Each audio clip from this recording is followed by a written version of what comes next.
far and never again shall it be that this beautiful nation will again experience the oppression of one by another and bear the indignity of being the skunk of the world.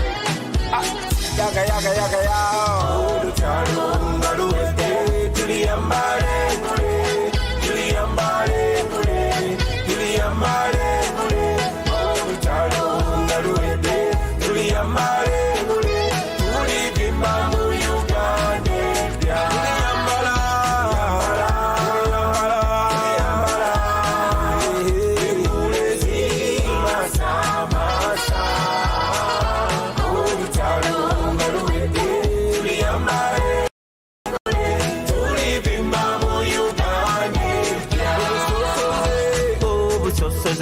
With day, Tuliambare, Menzinga, Ewede, Tuliambare, Bataka, that's with day, Tuliambare, Tuliambare, Uganda, Siagas, Nawede, Tuliambare.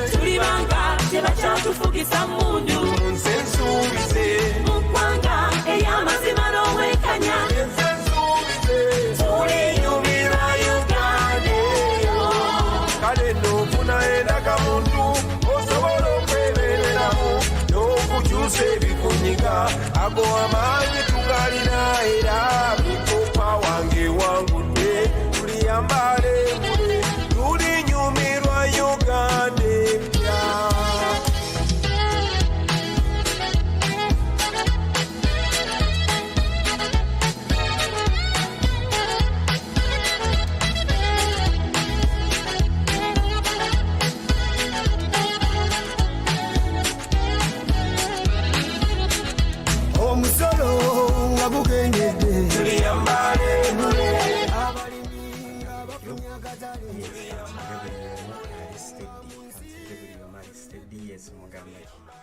Akayimba mukawulidde.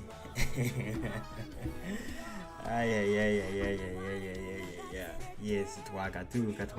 Olwaleero tujja kuba nga tuli focus ku topic yaffe eya bulijjo nga bwe twabasuubiza ku schedule gye tulina okuva ku Monday mpaka Sunday bye tujja kuba nga tukolanga ebyenjawulo. So olwaleero ku kiriko yeyo topic eya unity. Are we united or not united? So tujja kubanga we go through that discussion about unity. So bubanga wakatuuka, yes, mwebale nnyo okubeerako. Tuli ku JB Muwonge TV channel. That is where we read the comments. So please bubanga wakatuuka kebera JB Muwonge TV channel. That is where we're going to be reading the comments from. And mwabali ku pages ezenjawulo, please namwe mwebale nnyo. Bubanga olina kyayagala okuyisaako jangu ku JB Muwonge TV channel oyiseeko obubaka naye nga nyinza ogezaako neneetooloola ku pages ezenjawulo. So today's admin eyo gye muli yenna musooke mujje muteekeko ne linki tutweetinge era nga bwe tukola ki nga bwe tunyumya ku gundi ku nsonga ey'olwaleero about unity. Unity is something very, very important.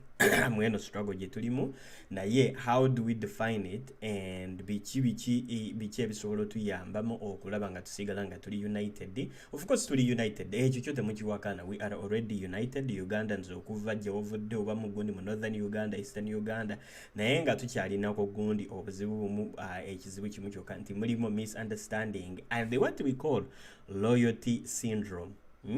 Ekintu ekyo it's not I think it's something that many Ugandans would not even be aware of, and kyekirwadde gyekiri actually mu bulamu kye bayita gundi ya loyalty syndrome. Yes, gyekiri it is an existing what do we call it, an existing disease. It's a social existing disease. So nekyo tujja kitunuuliramu tulabe nti is it true, and how can we identify it, and how can we try to help ourselves okulaba nti tutegeera kye bayita loyalty syndrome. So ababasomyeko, for those who are somewhat educated, of course you would quickly understand it is something that does exist, and we're going to go through the the meaning era nkulagene ku Google. You can even go on Google jukira jjo twakoze kye bayita kukola ki okukakasa information. When somebody tells you something, are you capable of going no kebira good information nonyirizaako nokakasa nogamba nti why this is true or this is not true. So we are going to be going no Jaffery simanyi kulwakajja kugundi at the same time, enogundi time slot ya 6 p.m. it has always been like our time slot. So bwabanga kwali of course abali mu kusomesa malimu abanasigala eringa bali mu kusoma ne wano era tusigale nga tuli kusoma era byebimu. There's no difference. If you miss it here, you can always go back and watch Jaffery naye nga kugundi ku live yaffe ku program yaffe okuva even from like how long ago tubadde nga tugikolera wamu ate naye nekirera kyolina okujjukira nti the time in Japan and the time where I am in winter obudde bukyuka nti ewaabwe sometimes bayinza okwongeza essaawa maaso ewaffe ne bagize emabega. So there is always like that conflict. So nga mu in March era mujja kulaba nga gundi nga time ng'ekoze eki ngezeemu nedda ku gundi the way it used to be. It's the same as with like Uganda's bleeding.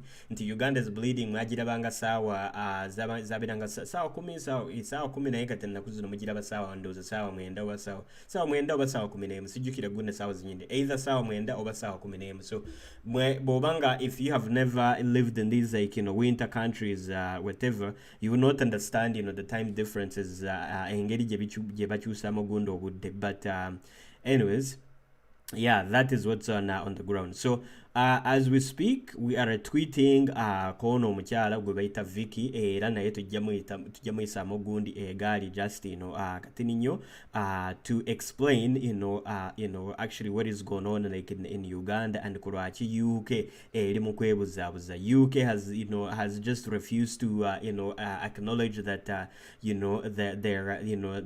they work with the Museveni. So naffe tulina balemerako ne tusigala nga tubasumbuwa. So tusabako Vicky okay tuli musabulako gundi Vicky. Yes, tuli musabula Vicky. No Vicky simanyi nti Vicky biki she is who the Minister for Africa, I think. She replaced the previous guy. So she is like gundi ki. Anyways, yoyo gwe tuli mu kusobola. So mwena abatweetinga please link hiyo tugitaddeko mutweetinge as we are also listening. Nekirala Poli waliwo yangambye ko gundi jo nti abamu I think balina obuzibu kulwa gundi kulwaki kulwesimu nti sometimes when you want to tweet and your phone does not minimize anymore. And Facebook and simanyi nti metadata Facebook simanyi kichi nti no longer goes into a small window, and so that you can actually tweet as you you continue watching live video. So I'm looking into it kubanga even some of my phones are actually having like the same issue. So ngena kitunuliramo to see how we can solve this issue. But anyways, in the meantime, as we go forward, today's topic is about unity and what is the issues that we have in between, which is typically misunderstanding. And then the biggest topic of it about unity is loyalty syndrome. Loyalty syndrome, I'm going to show you on the screen what it means actually. First of all, nga tunagenda maso tusooke tutegeere nti kitegeeza ki, and then we can go on as I explain it to you how loyalty syndrome affects unity and how we need to maybe somehow try to deal with it okulaba nti tukola ki to navigate around it, because it's something naturally that you find in either typically mostly like in Africa. So it's something we need to find ways to navigate around. Okiraba tulabe nti tusobola okwetoloola engeri kijja tusobola okola ki okikozesa mu struggle tetukivaako, but we still have the same loyalty syndrome naye tugyetolooze gundi ki struggle, because this is a different struggle needs a different loyalty. Kitegeera kankiddemu struggle needs a different loyalty, not the typical loyalty gye tubadde nga tulina mu bulamu guno bwa bulijjo. So we're going to be going through that. Nekirala tuli ku live ndooza ku YouTube mulimu ababeerako eyo usanga waliwo ababeerako eyo nga batulabira ku gundi ku YouTube. So nkimanyi nti channel twakagizimba, so it's not a big issue. So mwenna abali ku YouTube abatulaba ku gundi live, yes kwe tuli live ku gundi on Facebook. Sorry, ngitandise late naye nga kiri okay. So yes, anyways, abali ku YouTube munansanyuwa nakagitandika kati mbadde nga nerabidde okunyiga gundi okay naye ekomyewo kweri kati saa zino tuli live ku Facebook, ku YouTube. Ate nekirala eri kiriya simanyi ku lwaki gundi ku YouTube kalabika kiriya nnyo okusinga ku Facebook. YouTube enimba gwe YouTube onimba. YouTube somehow there's like engeri gyerabikamu gundi kiriya okusinga wano ku gundi ku Facebook. Maybe it's because I'm far away from the phone. So anyways, tugende maaso. So Kandabel, I'm trying to cover as much before we can go. Yes, of course we want our victory back. Yes, Eva Butemba, yes, we want our victory back. Yes, Moses, twamulabye gundo oyo mukazi oyo simanyi nti ni Vicky simanyi nti Vicky Garcia Ford, whatever, you know, she visited the Uganda and she has been like, you know, praising Museveni. We know it's UK, it's the government of UK. Juliet na ate mwe mbadde nga kwendi mulimu abalimu kujja nga bakatuuka bambuuza nti mbadde bannaye nga mbadde nga kwendi mbadde nga nzije twatandika okujjanga ku live almost like twakakola gundi live zimeka 4 zakayita maaso tubaddeko. I've been around, you know, for most of the time. Naye of course twalinga tuli mu kwetegeka guno mwaka ogujja 2022 okulaba nti tujja ne content ow'enjawulo. So yes, before I go forward, let me show you for those who missed the show yesterday, we have a program or a schedule of our programs engeri gye tujja kuba nga tugitambuzaamu from Monday to Sunday. So tewakyali bya kwebuuza nti ate simanyi biki ate kinga saadi saategedde nedda. This is what you're seeing on the screen is what we are going to be talking about. I mean the schedule we are going to be following most of the time throughout the week. This is based on the first live that we did, and we even came and did explain it to you, the reason why we have come up with you know, such a report and how we can improve the struggle going forward. So olwaliro tuli lwakumeka lwakuna. So kulokuna we work on things like, you know, how to work together to promote unity. Engeri ki gye tulina okolaganira awamu okupromotinga unity oba okusigala nga tupromotinga unity and togetherness. So ero lwakuna, but other days kantandike kugundi ku Monday. On Monday we're going to be focusing on things like, you know, the Constitution of Uganda. Ekyo tujja kuba nga emphasizing the Constitution of Uganda. Abana Uganda tuyige okumanya biki ebitukwatako oba biki ebikwatagana ne ku Uganda oba the Constitution of Uganda.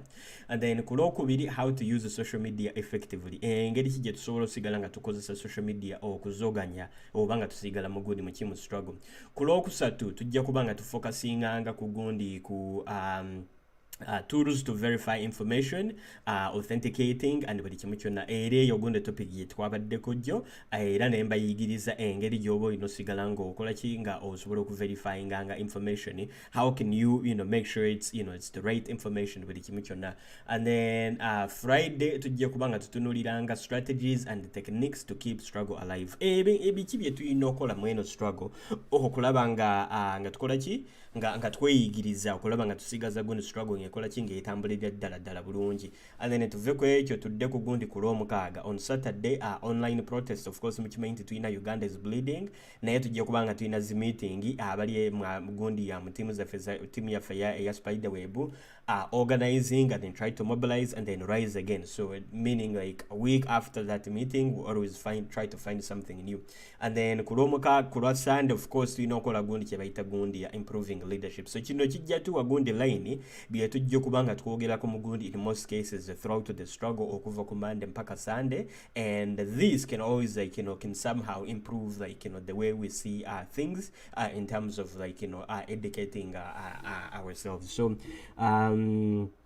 Okay, the national issues. Can you please stick with English so that we can contribute in debate? Yes, sorry, Odongo. Yes, I'm going to be trying to mix, between English and also and Luganda. Yes, I understand that we need to be multilingual in terms of like having this discussion or these topics. Yes, yes, that's very true. We are going to be mixing between both languages, so local and English at the same time. So tugenda maaso. So that is what we're going to be focused on for most of the time. So mwina abaliko making sure if it's Monday, we're going to be talking about this. We're going to be talking about this. If it's Friday, we're going to be talking about that. So today we are going to be having a discussion about loyalty, unity, and the misunderstanding that we have in between. But then at the same time, we speak about something that is called like loyalty syndrome. If you have a phone and you can type it in and you can search on Google, you can quickly look up that information and find out the meaning of loyalty syndrome. Loyalty syndrome. Let me bring it up here, Fenanga Turaba, at least so we can get to read it and get to understand what I am trying to talk about. Okay, let me bring up our search engine here, Ngaburi Joe, and then bring up that, okay, loyalty syndrome. Yes, I think I'd already searched for the word itself. All right, let me bring up the screen. Okay, yes. So here we are, loyalty syndrome. There on the screen. So you just go and type it in on Google. First, we get to describe. We need to first describe, this term that we're trying to use, and then we're going to go through in details and how this, loyalty syndrome is something that maybe also we need to look into in terms of continue fighting for our struggle. Yes, Juliet Webalinyo Ngabadijo. So, loyalty syndrome. Loyalty syndrome is an ethical trap where you make decisions based on respect or loyalty to an individual, to a unit or organization, etc., rather than on a military rule. Sorry, I don't need to go through the rest of it. So, do you get it? So, loyalty syndrome is an ethical trap. Nti a trap or mutego. It's an ethical trap. Ethical trap means like ngabwe kenyini nti obera ngoli trapped, where you make decisions based on the respect and or the loyalty to an individual, to a unit, or to an organization. Do you get it? Kanchi demo. Loyalty syndrome is an ethical trap. Ababamanya oluzungu, of course, like you would quickly understand it. I'm going to try and explain it to you also in a local language. So, loyalty syndrome is an ethical trap where you make decisions based on respect or loyalty to an individual, unit, or organization. So, ekintu ekyo kikulu nnyo because kulwaki in most cases loyalty tugirina, of course buli omu alina okubeera ne loyalty. We all need to be twetaaga okubeera nga tuli loyalty. Okitegeera? Yes, we all need kati ngaffe as we speak in Uganda we have two loyalties going on in Uganda at the moment. Waliwo loyalty kwatagana ne Museveni. There is one loyalty which is like has to do with the Museveni, and then there's another loyalty which has to do with like to our president. So on the side of Museveni, those who are loyal to Museveni, those who have got those ababafunye gune chikirwadde kya loyalty syndrome kusaidia Museveni, nti no matter how much you can try to explain it to them, nti nebo ogezaako n'okola otya, they can never ever see anything wrong when they have subscribed to that loyalty. Nti byebakola, their decisions are based on the loyalty of that individual. Nti byebakola, they cannot do it based on the truth, they only do it based on what they actually the respect that they give to the other person. Nti agundi loyalty yenyini gyobanga wetise n'ogiwoli, nti decisions zonna z'okola you are trapped. Nti obeera nga wagwa mu mutego tokyali ku mazima oba wagwa ku mutego, wagwa mu mitego kati ogwa mutego gwe wagwamu, that becomes like loyalty syndrome, meaning you can never easily try to come out of that. nti oba nga tokyasobola okuva mu ogwo omutego because one you have got that loyalty surrounding nti wasurroundinga gunda your loyalty ko your individual, so any decisions everything buli kimu kyonna kyokola nti kibeera nga kyetoololeddwa ogunda omuntu olyo kitegeera. So yes, is it good or bad? Loyalty syndrome, is it good or bad? Loyalty, it can be good when it's good. When it is good for a good intention, it can be very, very good. Ekitegeera. Kankiddemo. When a loyalty syndrome is attached on something very good, it can be very, very, very, very magnificent. It can just be very, very, very good. But where it becomes a destructive is whereby loyalty is attached to the wrong thing. Do you get it? Nti eyo loyalty yo kenyini. Bwebanga eri ku side, tugambe nti nga ku side ya Museveni. Nti ababalira oyo okugundi ku Museveni. Nebo okola otya. Because for us we know there is something wrong and Museveni and his government they do everything wrong.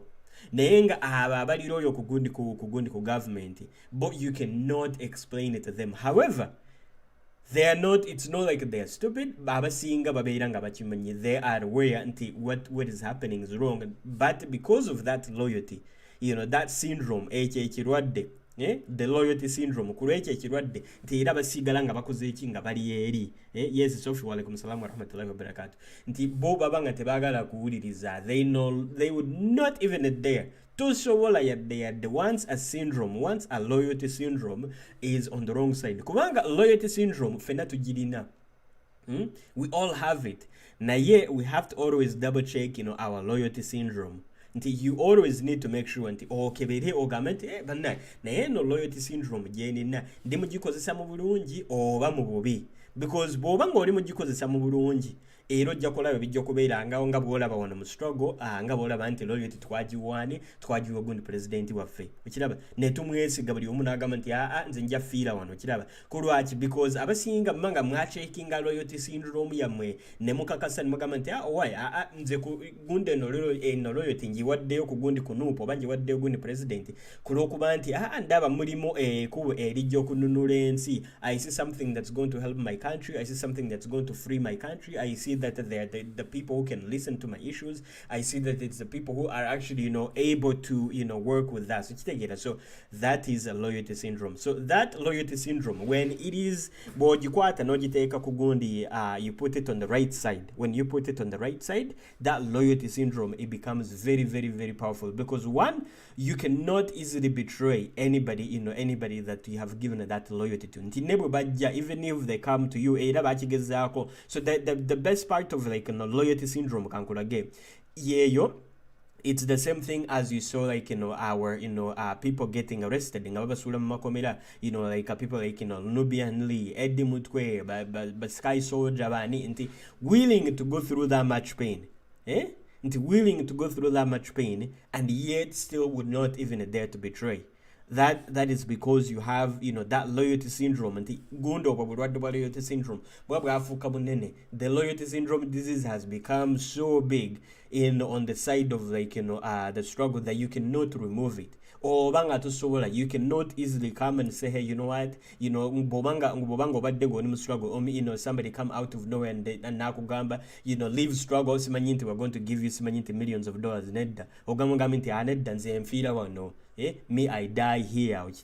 So that is a disease which is called loyalty syndrome. So tulina mugundi mweno struggle tulina okucheckinga to make sure that this loyalty syndrome, it does not affect us somehow. Netusigala nga tuli mu struggle nga omutima guli ku struggle nga our loyalty syndrome is on the struggle, but we have not checked the direction of our own loyalty syndrome. Do you get it? Because think about it. Bobango oli mu struggle, where is your loyalty, the biggest loyalty you're na? Where are you directing it? You are directing that biggest loyalty to our president, or to to NOP as a party. Do you get it?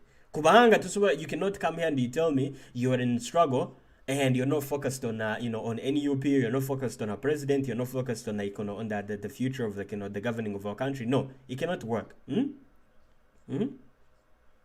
Ochiraba Nanyonga Beatrice so kondeke Oluganda jeri nawe I'm mixing here jukire where like we're mixing between like English and Uganda or and any other languages I can I can try to speak. Do you get it? So anyways, so let me go back. I was just explaining to you nti mweno struggle in this struggle nti abasinga tuli focused kugundi kuki okulaba nga party yaffe tugitambuza bulungi abakulembeze baffe nga nabo batambula bakola gundi emirimu gyabwe bulungi at the same time nga ne president of course nga mwali when it comes to this struggle naye ekizibu ekiriwo nti in most cases we might, even though we have like that loyalty syndrome, we are not directly in touch with each and every part of the struggle. So indirectly, meaning indirectly, directly, we still have that the loyalty syndrome is there towards whichever part of like the struggle. Now yeah, because it's indirectly, it can easily be diverted in many ways. Okitegera gundi syndrome jetulina okwagala struggle oba okwagala omuntu gundi okusinga amazima do you get it? Into loyalty syndrome is whereby you can even love somebody beyond the truth. Into oyagala omuntu okusinga n'amazima. Do you get it?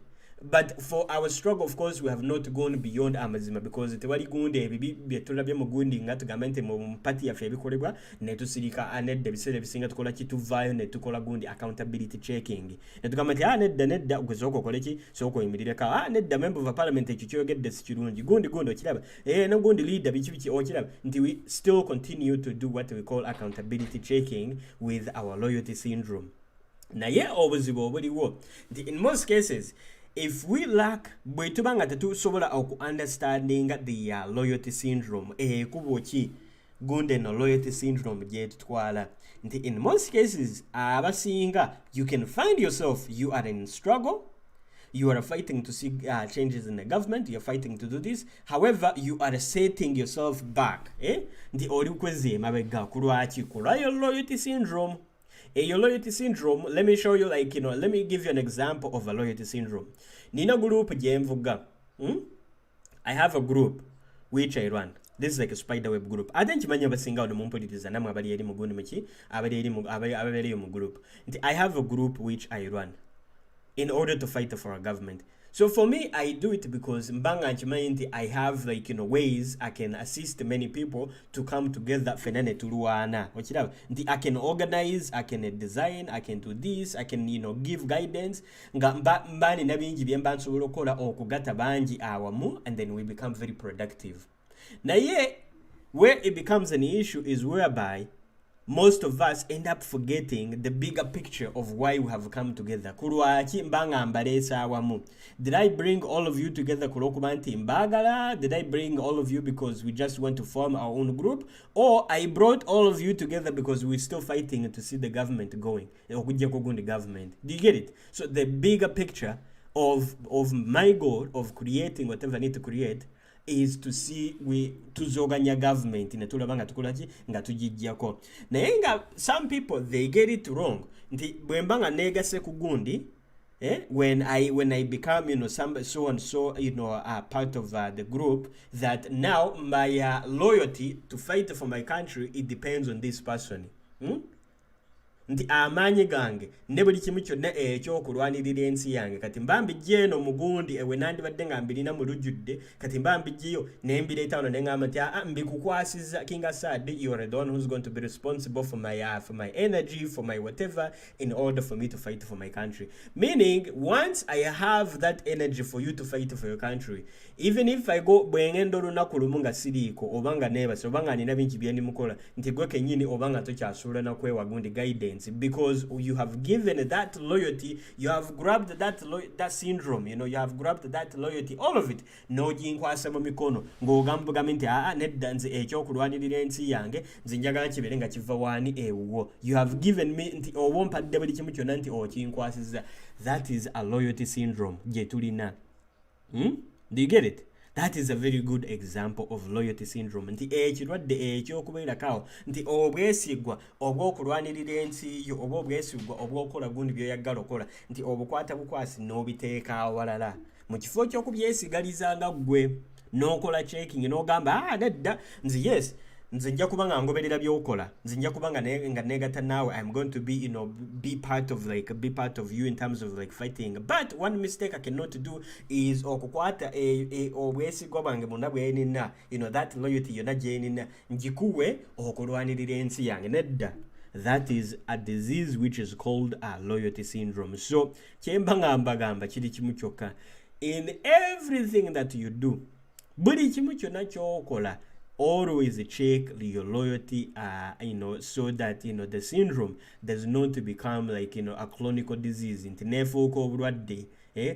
tokyalina, you cannot, once you subscribe, you cannot oba nga tokyasobola yadde ekyokolanga aside from focusing on looking at so and so that is like loyalty loyalty syndrome. So because of this loyalty syndrome, so abasinga think you have understood the term loyalty syndrome. So because of this loyalty syndrome, we end up with things like misunderstanding or butategeregana. Do you get it? So let me go back. United fena tuli wamu ekyo kyo temukigana. United when it comes to like Ugandans, for the first time in history, abana Uganda, we are even more united than ever before. Kulwaki nti you can go to northern Uganda, you find the same vibe. You can go to eastern Uganda, you can find the same vibe. You can go to western Uganda, you find the same vibe. It's just the misunderstanding and then the mixture of what we call the loyalty syndrome. Ochiraba? So the loyalty syndrome and misunderstanding. So those misunderstanding, bwetumala okwetegeera ntugamba nti why okay wamma kino kitegeeza bwekiti ne bwekiti, and then we also go back and check our loyalty syndrome. Kiri ekyokugamba nti bannaye wentadde gundo obwesigwa, is it something that actually needs to belong? Does my syndrome, does my loyalty actually belong there? Yenjiteeko wano oba njesigalize nze nwanirire gundo ensi yange. Era kyobalaba nti tulina abannayuganda bambi bo bakugamba bugambi nti okay, for me I am just focused on fighting for my country. Do you get it? I am not loyal to anyone. Even if I am loyal, I am loyal to a certain extent. Do you get it? Your loyalty is not given. Obwesigwa bwonna tewabukwata bukwasi n'obuwaayo n'osirika busirizi ne weebaka.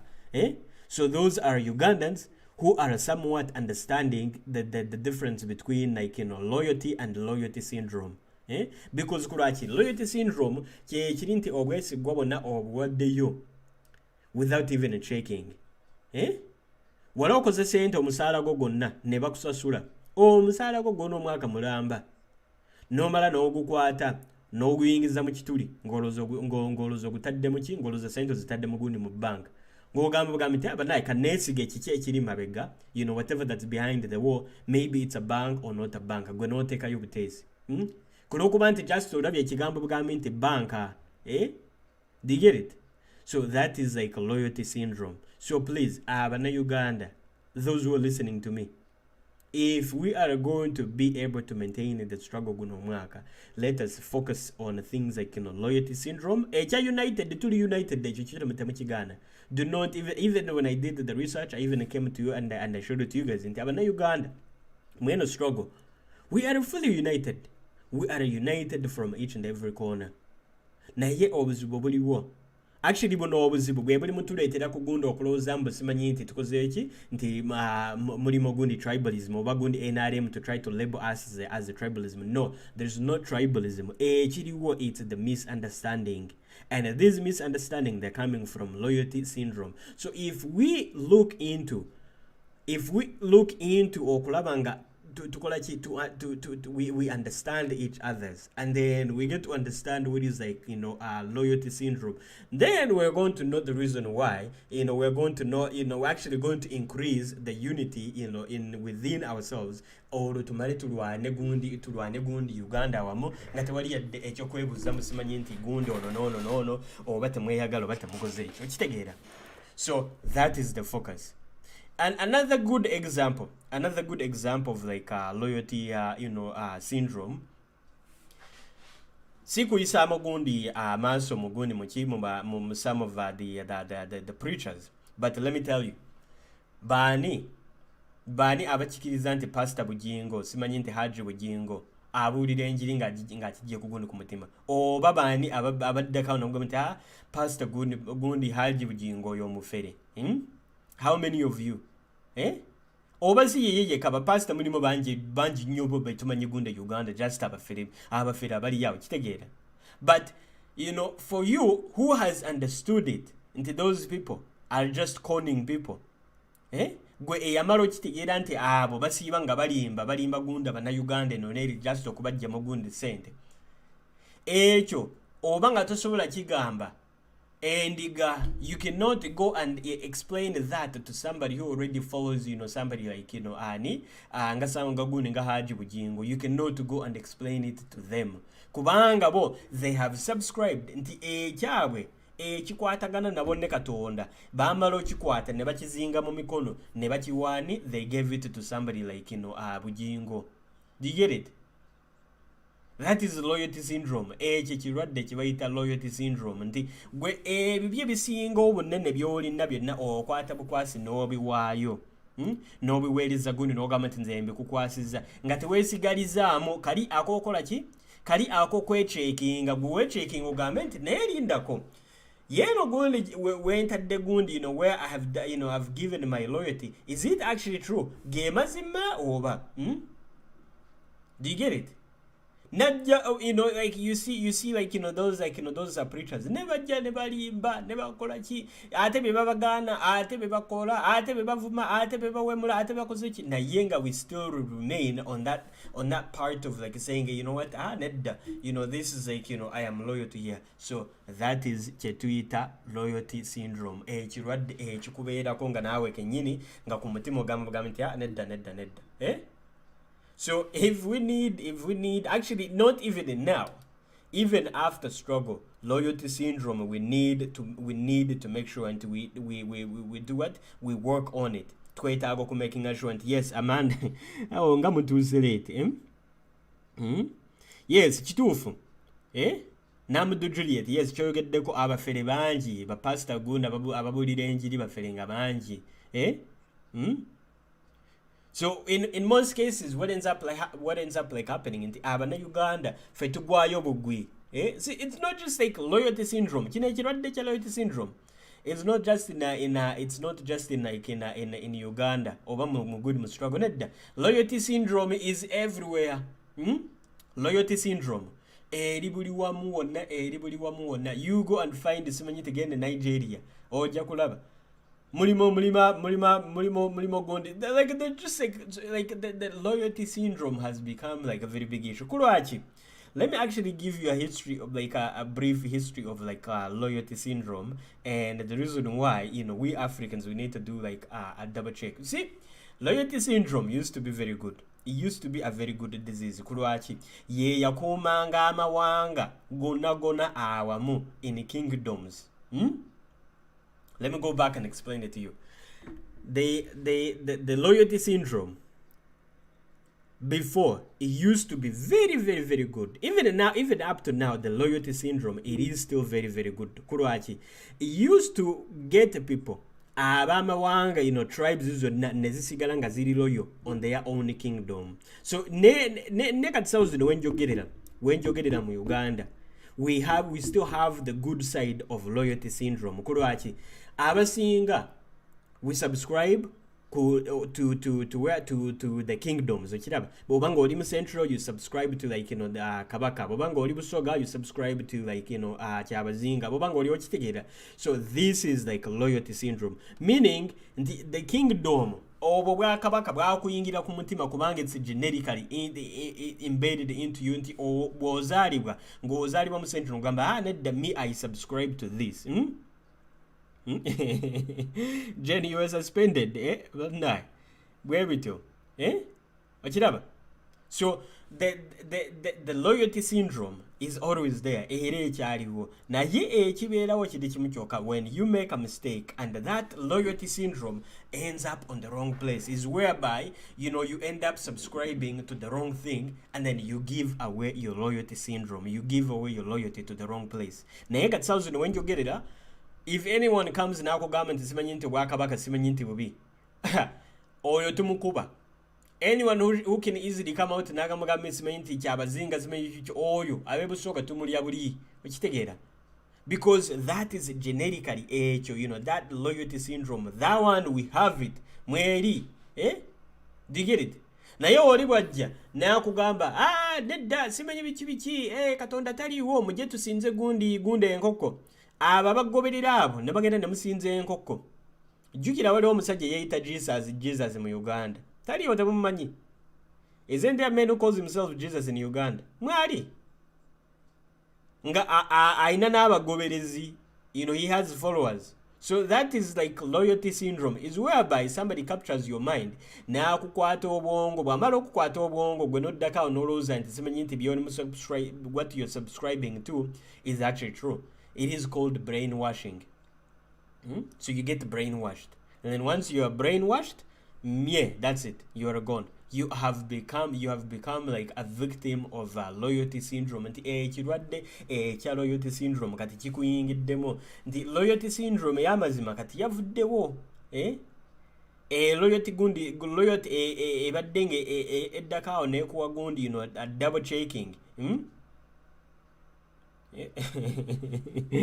Anagamba nti atuuse nga tayambadde. Ate biki banne? Tuli mu kwogera ku loyalty, tusooke tugire tutereeze. Anyways, nkyabeebaza nnyo mwenna abali ku pages ez'enjawulo, mwebale nnyo. Era tuli ku gundi, tuli live on each and every place. I think even kandabe tukyali tuned in even on YouTube. Yes, we're tuned in everywhere. Tukyali ku pages ez'enjawulo.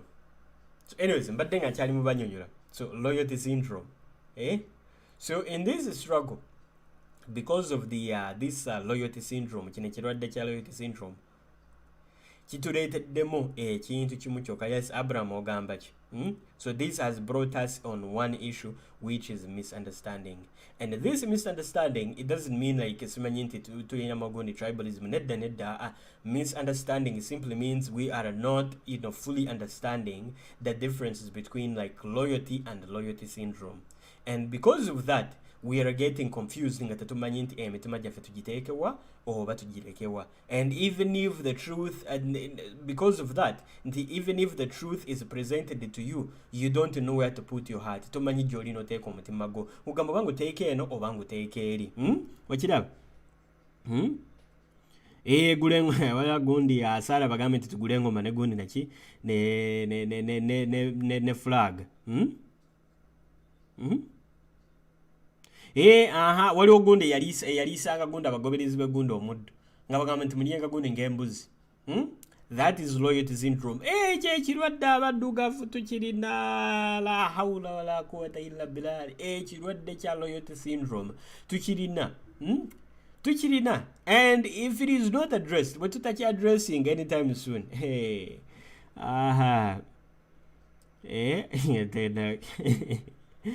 Kansome nemusomako gundi yeah,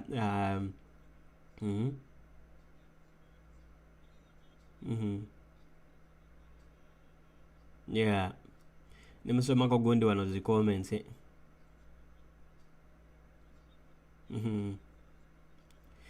Farida Costa ogambe nti kyabazinga ali mu buwambe. Actually, I need to investigate on that too, because mulimo bingi ebigenda maaso bye twetaaga okola ki okuyisa amagundi. You know, we need to go back and review. Yes, it is very true.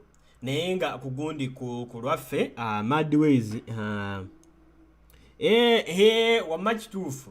Some of bagundi abasomesi b'amaddiini nze ndaba abamu bagundi barogo wama Madways media webale nnyo kyogerako nti some of them are true, like, you know, are truly like, you know, which you know, they do witchcraft, you know, because you cannot tell me nti osobola okubeera ng'olina abagoberezi n'obalimbalimba bwe bato ne batuuka ne ku level ne bali omuddu ne bakola ki, abalala simanyi nti nalaba nga nno ali mukonka gundi amabeere g'abakazi mu gundi mu church. Olaba buzibu bwe tulina mu gundi mu Africa. Nti akusomeza eddiini namala n'ava n'agamba nti abakazi mwenna abaliwo wano simanyi nti mujja wano ngenda konka gundi amabeere. That loyalty syndrome ekirwadde tukirina tukikirize tukigaane. So what ends up like happening is the fact that we ourselves, we need to check. Twetaaga kwecheckinga. Where do I subscribe? Omutima gwange nguteekawa weebulire naye bw'oba nga tojjize ojja kwesanga nno nga King Assad ajja wano n'akubuulira kyalina okubuulira naye kola okuba nti you subscribe to something that's out of this planet nga naye wano ku nsi nga tekiriiwo ahe notandika n'ovumba King Assad nze nga nguleka because already mba nga nakulaba nti you have what we call like a loyalty syndrome. Okitegera nze mba nkulabirawo ddala nga nti nadda this is just like this is nothing but this is nothing but just like loyalty syndrome. So gego gemazima loyalty syndrome, and because of this syndrome we end up with a misunderstanding, and this misunderstanding might lead us to make the issues in the struggle look like we are a tribalistic, but we're not a tribalistic. So do you get it? It begins with loyalty syndrome. From loyalty syndrome, it goes to misunderstanding. And then from misunderstanding, it goes to disunity. Nti we are tribalistic, tetwagala, simenti tetwagaliza, tetukozeeki. Naye ng'ebyo ebizibu bye tulina byebyo ebisatu ebyo ebibiri byolaba. Loyalty syndrome, kati loyalty syndrome netuleetera misunderstanding netuleetera okuba nga tetukozeeki nga tetuli united. But as we speak, we are united, just misunderstanding, and also loyalty syndrome. So right now, we are going forward. So we do not want to okulakulanya loyalty syndrome, twetaaga kendeeza loyalty syndrome, tukendeeze misunderstanding, tukulakulanya unity. Do you get it? We need to decrease loyalty syndrome, decrease misunderstanding, and increase unity. Very easy, very simple formula.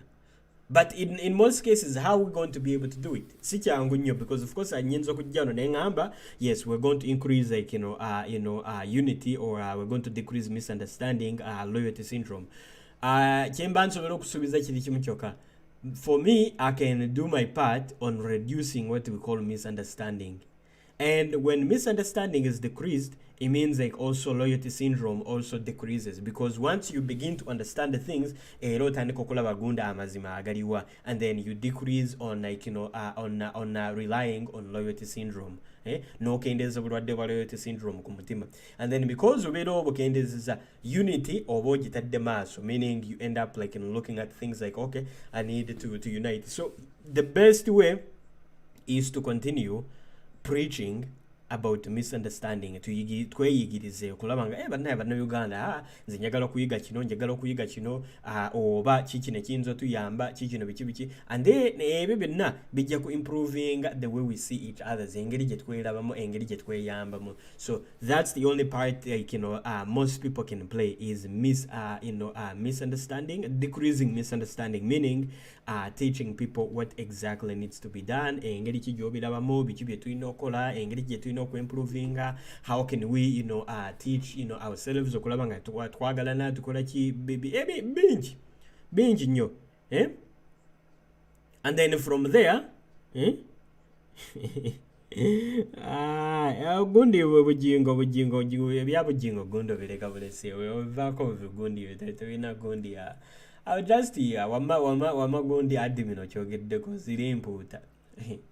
It's just like but at the same time kati go tubeera ko wano ne webuuza what do those people think, biki banga bali mukulooza mugundi mubwongo bwabwe. Do you get it? But because of the loyalty syndrome, nti buli gotunuulira nga tayagala okumanya amazima. Let me tell you the truth.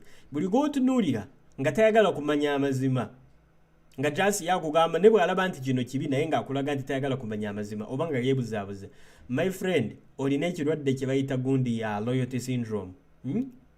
Nakuwa example, naye nkugamba nti oli musajja oba oli mukazi oli mufumbo, you are a man, you are married, you woman, you are married, and then they come and tell you your woman or your wife or you who is cheating, and they have the videos, they have everything, and at the same time no, but there is my neighbor who wears the same shirt. No, this is not true, that's not my husband, no, that's not my wife, but my wife was at home, but my husband was at home. No, that is the loyalty syndrome. Okwerimbalimba ku lwobwo obulwadde, nti obulwadde bufuuka bunene n'otuuka ku level n'otandika naawe okola ki nga weerimbalimba.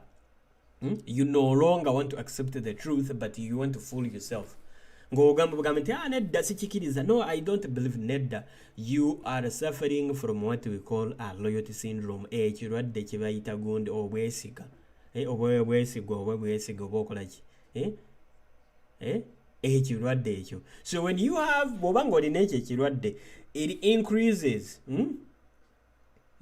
that it increases what we call misunderstanding. Meaning, anything that somebody tries to tell you, buli kye baagala okugamba, you are always going to find another way to dispute it. Even if they try to tell you the truth, you are always going to be finding another way to go around it. Werimbe. So chibola babasinga bwe bagwa mu katego, because I did show you. Let me show you the loyalty syndrome, what it means here on the screen. That's what it says on the screen. Loyalty syndrome. Even you go on Google and type it in loyalty syndrome, or the meaning of loyalty syndrome. It's an ethical trap where you make decisions based on the respect and or the loyalty to an individual, unit, or organization, etc. Do you get it? It's an ethical trap. Nti gubeera mutego okubanga buli kyokola kyonna, buli birowoozo byonna byokola tebikyasinzirira ku mazima, bisinzirira ku gundi ku respect and loyalty gy'oba nga wawa gundi olina gwe wagiwa organization oba omuntu oba unity. Do you get it? So for example, we have like a national unity platform. If there is something wrong being done by NUP or by the national unity platform, nga kiri mulujudde nga buli oma kiraba, you see it in a public in a public view. You see it, okay, this is very wrong. You okay, tugamenti okay, national unity platform ne bavaya bakulembeze nagamba nti okay, kino ne kino tugende tukole kino ne kino, and it goes wrong. Nga mulabirawo ddala nti mubirabye nti ddala bibaddewo amazima nga mugalaba. Yes, Asman, yes, kwende ogamba ki. And then ng'olabirawo ddala nti amazima gaago bagakutadde maaso, and then you come out n'ogamba bugambe nti nedda ne weerimbalimba n'okola ki n'obuzaabuza. Yes, of course you have something you're protecting. However, you are on the side of what we call loyalty syndrome. Ekyo kibeerawo buli wamu wonna. That happens in every place temwerimbanga. Loyalty syndrome has always been there, especially kuffe abaddugavu. People like us, black people. Loyalty syndrome, ekirwadde kibeerawo. Do you get it? And it doesn't stop there. Tekiyimirirako. Goloza kiyimirirako. Abasinga loyalty syndrome mugirina. Fenna tugirina tetwerimbanga. We all have like what we call, yes, Isaac, yes, webale nnyo kubeerako kuva mu gundi ya Qatar. Yes, webale nnyo kubeerako. So, bakulu, twetereze. Let us look at things from many different angles. Ochiraba? Yes, Asman, yes, webale nnyo wamma. Ochiraba? So please, twetereze, let us look at our own loyalty syndrome. Ekirwadde kye tulina ku mutima abaddugavu tukirina. Abaddugavu ekintu ekyo, loyalty syndrome, it has nothing to do with the Ugandans only. It has nothing to do with the simanyi nti going to struggle. Nedda, loyalty syndrome kirwadde kye tulina mu Africa ekyamaanyi, and you can broaden it. Oba osobola okibroideninga n'enkulaga. I can show you the loyalty syndrome effects in Africa, and you will never believe it. You will never believe it how big it can be. So gwe ampuliriza kati, if bw'oba ng'oli mufuna gundi lina esomo olwaleero, kyengusaba kiri kimu kyokka, you go back and do your own checking. Where do I subscribe my own loyalty? Where does my own syndrome fall? Does it egwa mu mikono gya Katonda mugundi mu byaddala? Egwa mu mikwano emituufu ebyaddala? Egwa ku gundi ku musajja waddala? Egwa ku mukazi waddala? Egwa ku mazima ebyaddala? Ekola ki? Please, mugenda mu checking, kubanga nze bino byembagamba. Bino byembagamba temulowooza nti byakusaaga. Because today, oyinza okulowooza nti loyalty syndrome, ekirwadde kya loyalty syndrome, ng'olowooza mbu simanyi nti tekiriiwo, but ojja kitegeera oluvannyuma. You will not understand it now. Era okulaga nti loyalty syndrome kirwadde kinene. Let me show you the truth. Okulaga nti the loyalty disease, loyalty syndrome is a very, very big disease. That if tomorrow you were to come out and we run a campaign, there's like a disease which is called like loyalty syndrome, and we tried to run it like in all countries in Africa, you will see backlashes. Bakukuba abamu bayinza nakutta n'okutta bagamba nti anedda, especially abafere abapasita abafere, because obo bayingiridde mu ki oba oyingidde mu bwongo bwabwe mu business zaabwe. So loyalty syndrome is a very big business. Loyalty syndrome, imwe abalina ekirwadde kya loyalty syndrome babakola mu ssente mu Africa.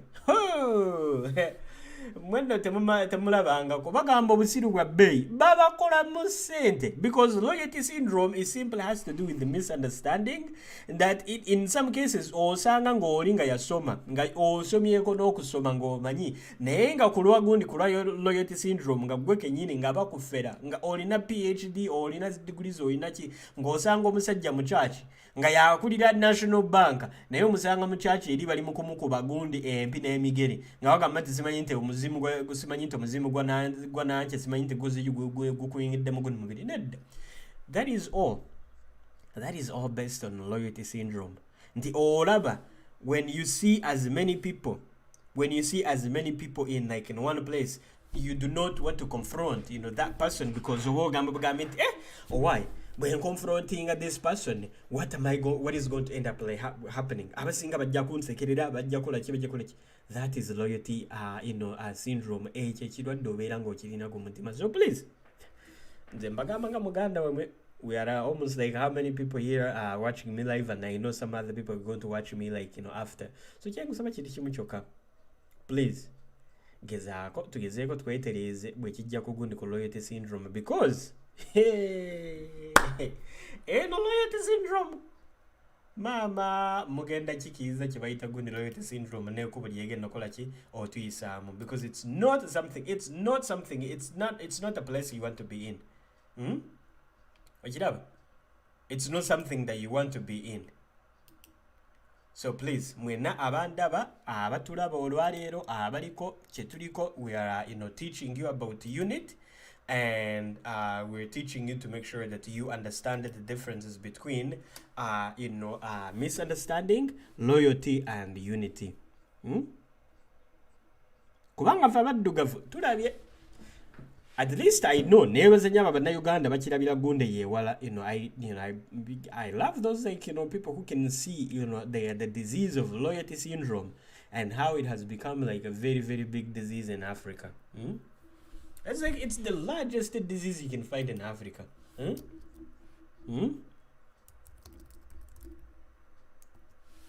It's very, very, very big.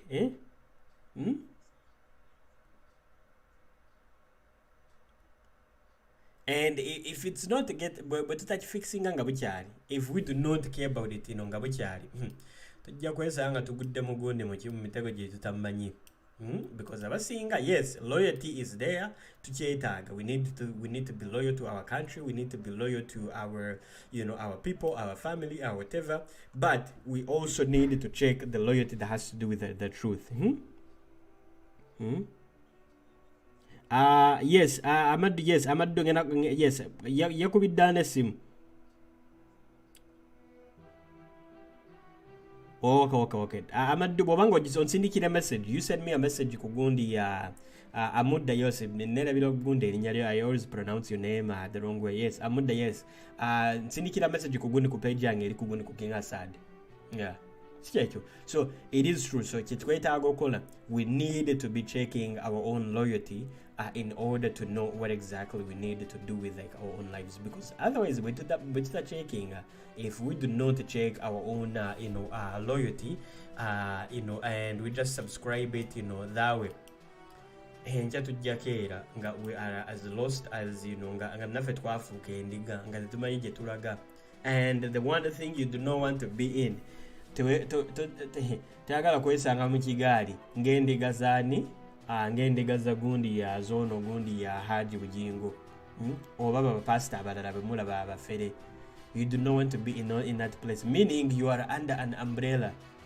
gyotamanyi titoso bazimba umbrella nga it looks like the sky. Yeah, do you get it? The part of being lost is whereby nga bazimba gundi umbrella above your head, bw'otunula waggulu ng'olabira ddala nti it looks like the sky, but however it's not a sky, it's just somebody who is holding an umbrella and you think it's a sky. And then the same person can pour water n'akugamba nti enkuba etonnya, naawe n'okikiriza n'ogamba nti bannaye olwaleero gundi pastor yatugambye nti enkuba etonnya, but bo kenyini bali mukola ki okuyiwa amazzi mu gundi mu faces zammwe. Yeah, do you get it? So loyalty syndrome kirwadde kyamaanyi. Me, I tell you as your brother, nze nkugamba nga muganda wo, I don't need anything from you. Sina kyenkwetaagako. So me, if I come here naye nkugamba nga muganda wo, and I even give you the everything byewetaaga okumanya, and enkya n'okeera ng'okyalina ekyo ekirwadde, togamba nga nsimanyi nti I never told you, because the loyalty syndrome, you see, let me show you that the loyalty syndrome. Do you know how many people have died because of loyalty syndrome? Bangi nnyo abafudde mu by'ekisiru ku loyalty syndrome. One, once you are subscribing to once you become that loyalty syndrome becomes very strong, you can easily be used for anything. Banji mubalaba. Have you seen gundi a church, many churches in Africa nga balinda bulinzi bonna ne bakomitinga suicide, ne beteeka mu church ne beeyokya gundi omuliro, nga mugambe nti simanyi nti pastor yatugambye nti bwe tweyokya we're going to find ourselves mu ggulu. Obusiru just n'otambula bwe buti obusiru ne bukutwala mu nsi eno, jjukira tojjako mawo, you're not coming back. Bw'ofa oba ofudde, especially ng'ofiiridde mu muliro, gw'ofuuka vvu, wakiri tulabako afudde nga gundi accident oba kitula kagundi omubiri, naye ng'afiiridde mu muliro nye oba otemye tulaba bulabi gundi vvu, ekyo kyokka. Haven't you seen how many people die because of the same thing? Nga baddakawo ne beeteeka mugundi mu kiyumba, mugundi mu kikyakya ekiyumba kyonna ne kibagwako oba ne beeyokya ne bakola ki? That is loyalty syndrome. Ekyo ekirwadde.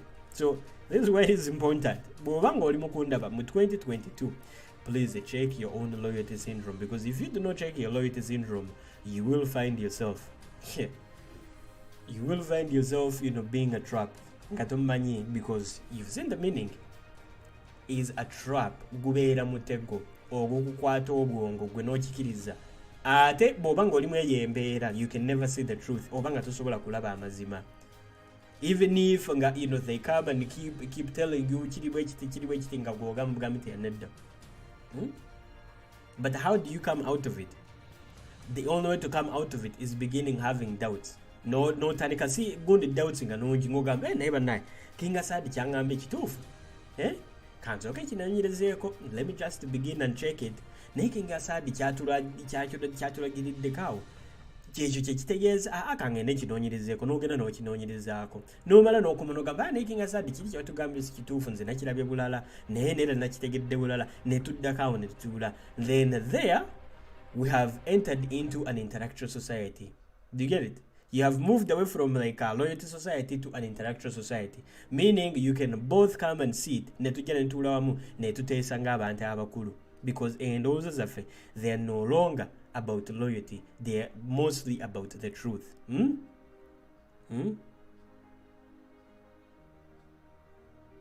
Amanda, moyo tumugobya. Wabula kirasi moneta, kirasi moneta. Wama era kyola mbadde nga sikyamulaba, Amanda badde nga sikyamulaba mu zi comments. Omugobya byaddala. Adnaye, ng'okambuwadde. Ojiraba? So that is what we do not want to find ourselves becoming simanyinti endiga eno neeri. So anyways, nze nga mbaliriza program yaffe nabasuubiza okubeera nga ngikola nga gundi very short and simple, so that we can try to cover as much information at the same time, save your data. Si kyekyo naye nga kiki mbadde nga njagala obbayigiriza loyalty syndrome and misunderstanding. And the only way to continue keeping our unity is to try to focus on things like loyalty syndrome. Eyo loyalty tugiteekawa yewe tugiteekawa gundi watuufu bw'omaliriza, then you go to misunderstanding, because there you have reduced on your loyalty syndrome and you're focusing on misunderstanding, and then when you focus on misunderstanding oba osobola otuula butuuzi n'otegamba tu nti kinga saadi bwenkuyita oba bompita n'ogamba nti jangu tutuule tujjo tunyumyemuko waliwo ensonga ze tulina fembi ne tutuula ne tunyumyamu ng'abantu abakulu neŋŋamba nedda kiriwo ekito naye n'ogamba nedda naawe kiriwo ekito kiraba ne tuteesa naye ng'enteesa zaffe it has nothing to do with like loyalty syndrome nga eyo loyalty syndrome gy'olina yokka ge mazima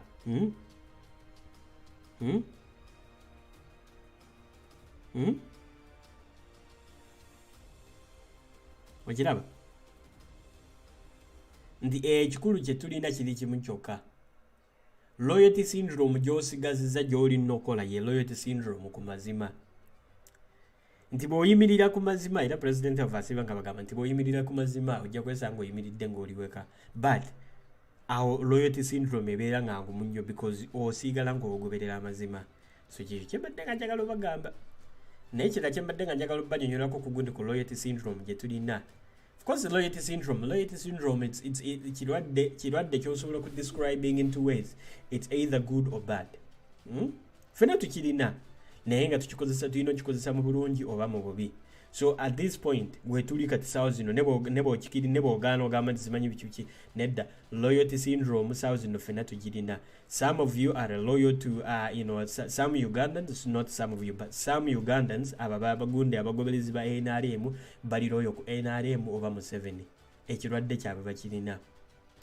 naffe abali ku nkyukakyuka tulina ekirwadde kyaffe ekyokulaba nti tugoberera okulaba nga tukyusa Uganda naye nga when you see the majority oba nga amazima ge gasingako that's where the good syndrome is eyo good syndrome enungi weeri because kulwaki bw'otunuulira ebizibu byonna bigenda maaso mu Uganda n'abo abali mu struggle kikulaga nti abali mu struggle be bali mu kulwanirira ebirungi ebikwatagana ne ku Uganda yes abatwitinga bangambe nti ziweze yes bamikwano namwe abatwitinga mwebali nnyo bangambe nti gundi ya tweets nazo ziweze era ziweze musaawa nga nungi era nga naye mbadde nga ndi mukumaliriza okiraba so loyalty kyekyo kyekyo ekikulu nti kirina okubeera mu gundi mugi mu side bbiri kati abagoberera NRM musigale eyo because you never understand up until mwe munazuukuka nga Uganda nga yagwa wansi nga tekyalina kyerina and then naffe abali mu struggle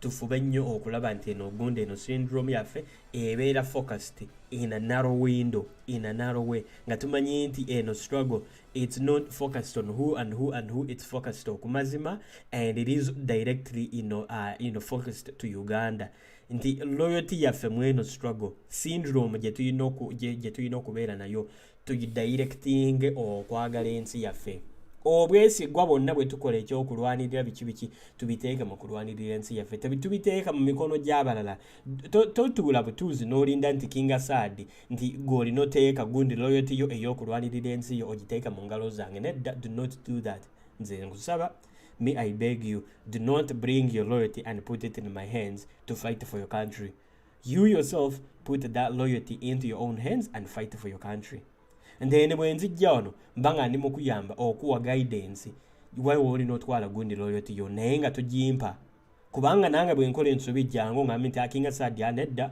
me I have never given you my loyalty all the way to 100% so mba ndina okubuuza gundi accountability I can ask you okay kiki kyokola biki okiraba oba ebyo byoyogera si bituufu that is loyalty syndrome so ekirwadde kya loyalty syndrome mukitunuuliramuko bwe mutakitunuuliramuko oba ne mutakiyigiriza bannammwe mujja kwesanga nammwe kyabagwako ng'eki kirwadde nga mukirina nga Uganda yonna nga mulina ekyo ekirwadde and then enkya mumere muzuukuke mugambe nti Museveni alemedde mu ntebe ku lwabo abalina ekyo ekirwadde bamulemeseza mu ntebe nammwe abaagala okumujja mu ntebe gundi loyalty syndrome mugitunuuliza abalala era bye balema okukola ki musange nti Museveni ali eri ali mu kwekolera ebibye n'abo bali mu kubalwanirira mu struggle nabo bali mu kwekolera ebyabo nga mwekennyini endiga ezaagwa makati you are the ones who are being affected nga abali ku side ya Museveni beba abali yawo nabo bali mu kufa obwavu tebamanyi yadde na kyakola beba basimanyi nti buli kimu kyonna naffe abali yeeno naffe tuli kufaga gundi nga kyekimu so kyekyo kyenkugamba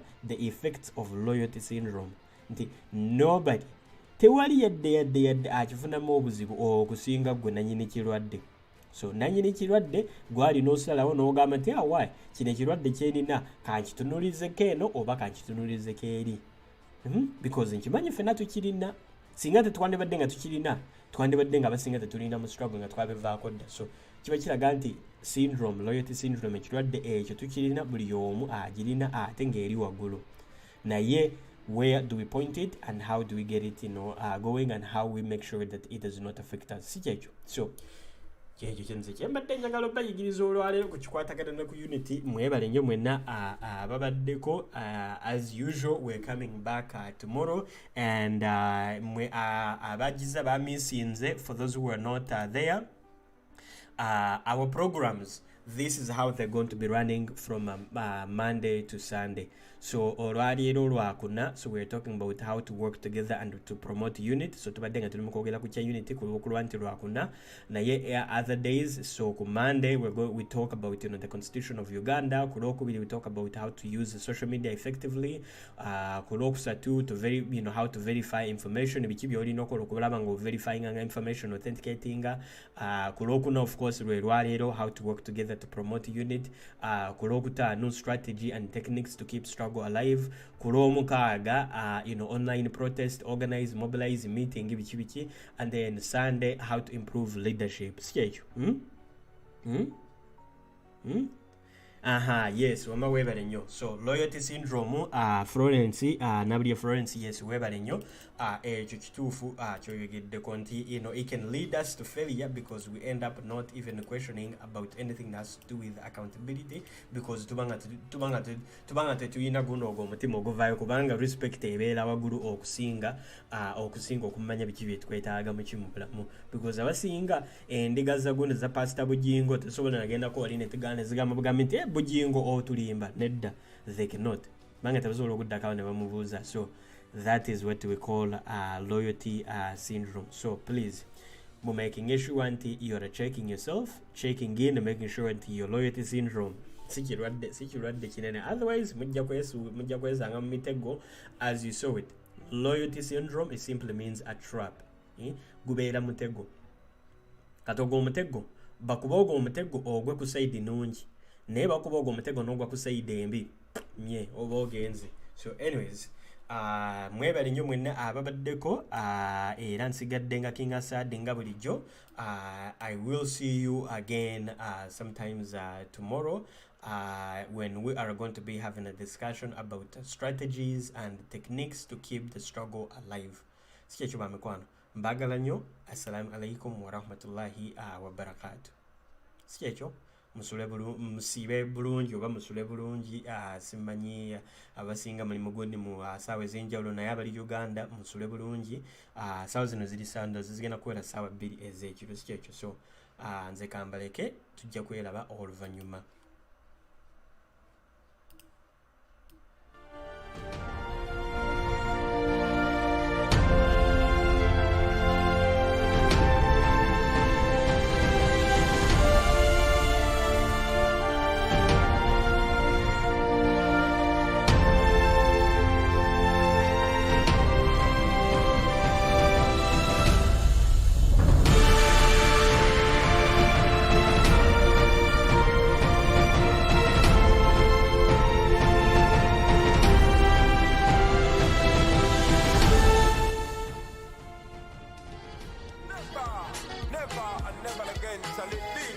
That this beautiful nation will again experience the oppression of one by another and bear the indignity of being the skunk of the world.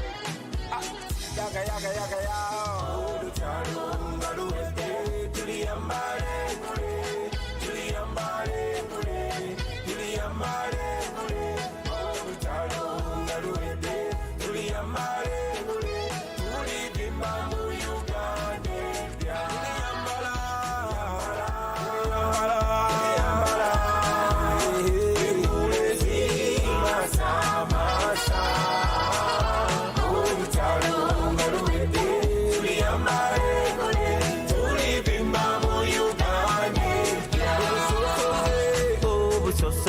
Double with day, Tuliambare, Minzinga, Ewede, Tuliambare,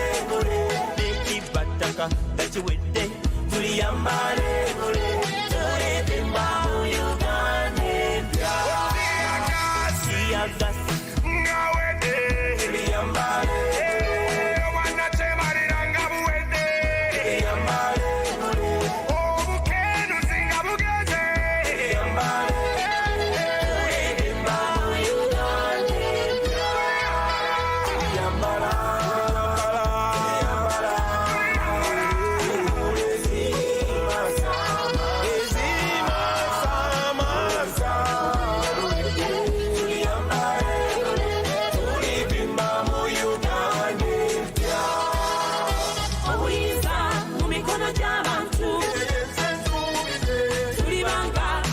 tufugisa mundu nsensubize mukwanga ey'amazima n'owekanya nsensubize tuliyumirwa Uganda kale n'ofuna endaga muntu osobola okwebereramu n'okukyusa ebikunyiga ago amaanyi tugalina era mikopa wange wangudde tuliyambale tulinyumirwa Uganda empya.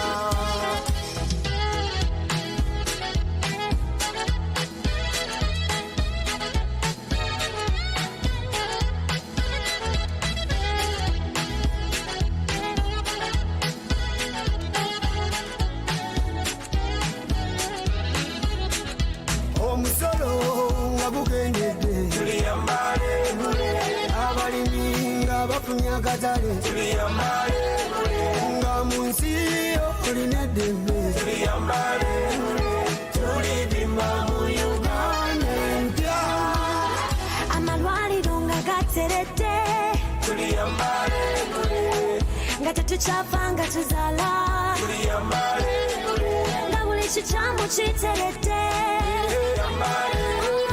tulipimba mu Uganda mukozesa mirembe temulwana tuliyambale mwenna muli baana ba Luhanga tuliyambale bannayuganda tuli ba Luganda tuliyambale tulinyumirwa Uganda yambala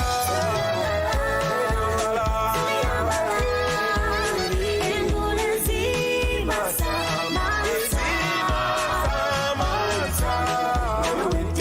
tuliyambala engule tulipimba mu Uganda empya.